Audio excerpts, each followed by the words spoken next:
వెనకాలన్న అసలైన ముఖ్య ఉద్దేశం తెలంగాణ రాష్ట్రంలో బీసీల నాయకత్వంలో బీసీల హక్కుల కోసం మేమెంతో మాకంతా వాటా, మాకు న్యాయంగా మా జనాభా ఎంతున్నదో ఆ జనాభా ప్రాతిపదికన మాకు న్యాయం దక్కాలి, చట్టసభలలో మాకు అంతే రిజర్వేషన్ కావాలని ఈరోజు బీసీలు బహుజనులు ఉద్యమాలు చేస్తున్నటువంటి నేపథ్యంలో హైదరాబాద్ సెంట్రల్ యూనివర్సిటీ ఒక ఉద్యమంగా దాన్ని మార్చడం కోసం, బీసీల చైతన్యాన్ని పోరాటాన్ని డైవర్ట్ చేయడం కోసం వాళ్ళు సెంట్రల్ యూనివర్సిటీకి సంబంధించినటువంటి భూముల వ్యవహారాన్ని బయటికి తీసుకొచ్చిందని నేను ఈ సందర్భంగా మీకు తెలియజేస్తున్నాను. ఇది పెద్ద కుట్ర. ఎందుకంటే 56% ఉన్నటువంటి బీసీలకు తెలంగాణ రాష్ట్రంలో 42% రిజర్వేషన్లు ఇవ్వడం అనేది జనాభా ప్రాతిపదికన ఏ రకంగా సామాజిక న్యాయమో, మరి ఏ పద్ధతి ప్రకారంగా ఏ ప్రాతిపదికన 42% కేటాయింపులో ఇప్పటి వరకు కాంగ్రెస్ పెద్దలు చెప్పడం లేదు. ఇవాళ తాంబూలం ఇచ్చాం తణుకు సావండి అని ఢిల్లీ పంపించాం బిల్లు అంటున్నారు. మరి ఢిల్లీ పెద్దలు ఇప్పటికే భారతీయ జనతా పార్టీ నేతృత్వంలో ఆనాడు మండల కమిషన్ సిఫార్సులకు వ్యతిరేకంగా పనిచేసిన భారతీయ జనతా పార్టీ ఈరోజు బీసీ బిల్లుకి ఎట్లా ఆమోదం తెలుపుతుందని మీరు తెలంగాణ ప్రజలను మోసం చేస్తున్నారు.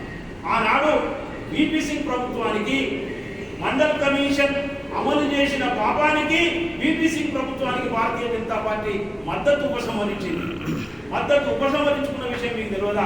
భారతీయ జనతా పార్టీ యొక్క రాజకీయ పాలసీ మీకు తెలియదా? మండల్ కమిషన్ వ్యతిరేకంగా కమండల్ యాత్ర చేసినటువంటి భారతీయ జనతా పార్టీ విధానాలు తెలిసి ఎట్టి పరిస్థితుల్లో భారతీయ జనతా పార్టీ ఆ బిల్లును ఆమోదించది.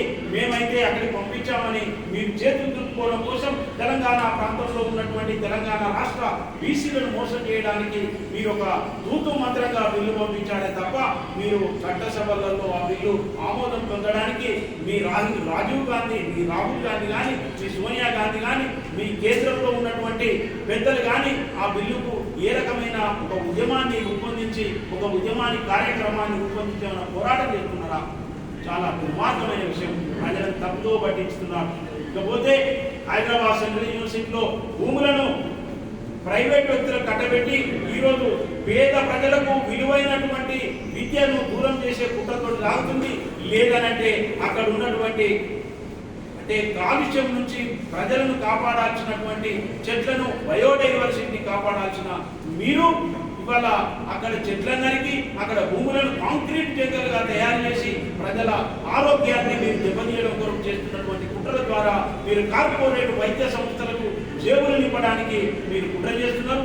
అదేవిధంగా కార్పొరేట్ వ్యక్తులకు ఆ భూములు కట్టబెట్టి ఇవాళ తెలంగాణ రాష్ట్రాన్ని వల్లకాటు చేయాలనుకుంటున్నారు. ఈ కుట్రలను మేము ఎంత మాత్రం సాగనీయం. తెలంగాణ ప్రజాస్వామిక వాదులందరం ఏకమయ్యి మీ కుట్రలను ఖచ్చితంగా తిప్పికొడతామని నేను హెచ్చరిస్తున్నాను.